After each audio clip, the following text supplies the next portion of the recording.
Week 13 in Group A of the World Series of Boxing saw a mouth-watering clash at the Sports Palace Kiev between the Ukraine Otamans and the Russian boxing team, both chasing qualification for the playoff stages. The Russians knew that a win would guarantee them second place. The Ottomans knew that they had to win to jump up above the Mexico Guerreros into third place, particularly with a trip to Cuba looming in Week 14.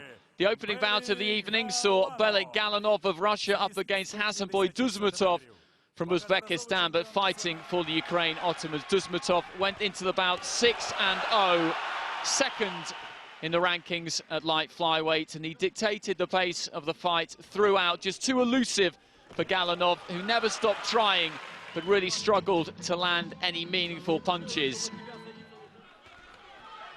Duzmatov kept things at range, and particularly with that left hand, that backhand, found the target on numerous occasions.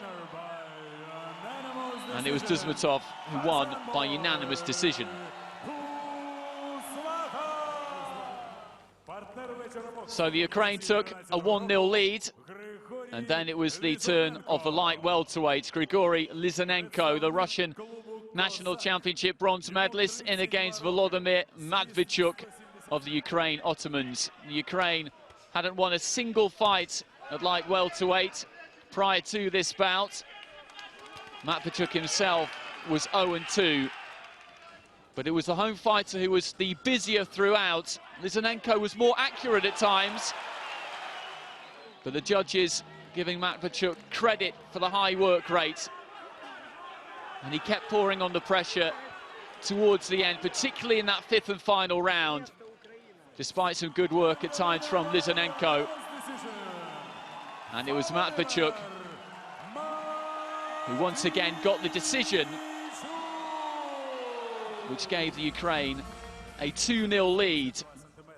So heading into the bout at middleweight, Petr Kamakov knew that he had to win to keep the Russian boxing team alive, and this was a clash of two outstanding fighters, both 5-0, both ranked towards the top of the middleweight division, both looking to qualify for Rio 2016. Neither could afford to lose, but it was Kamakov who from the outset really proved to be not just a stronger, but also the smarter fighter. Nurmatov never really allowed to establish the kind of range that he likes to work at.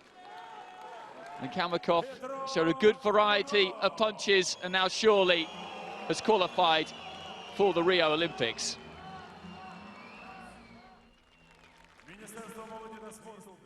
So the Russian boxing team back in the contest, and it then fell to Vladimir Nikitin at bantamweight to try and overcome Omarbek Malabekov to set the bout up at 2 apiece. Nikitin a heavy favourite going into this bout, 5-0, ranked third at bantamweight, and needed a win just of any description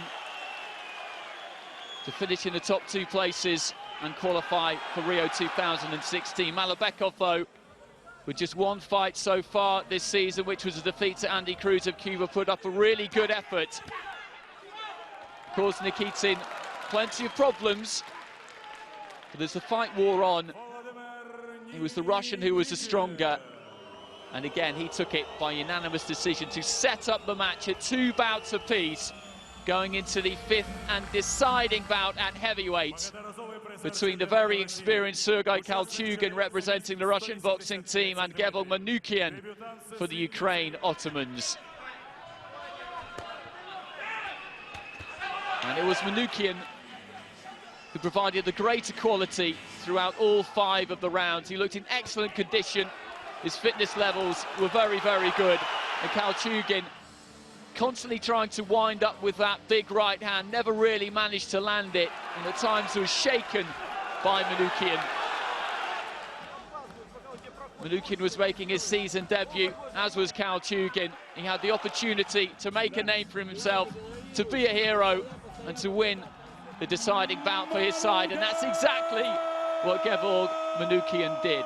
So W13, the Ukraine Ottomans, takes them back into third place. Final score, Ukraine Ottomans 3, Russian boxing team 2.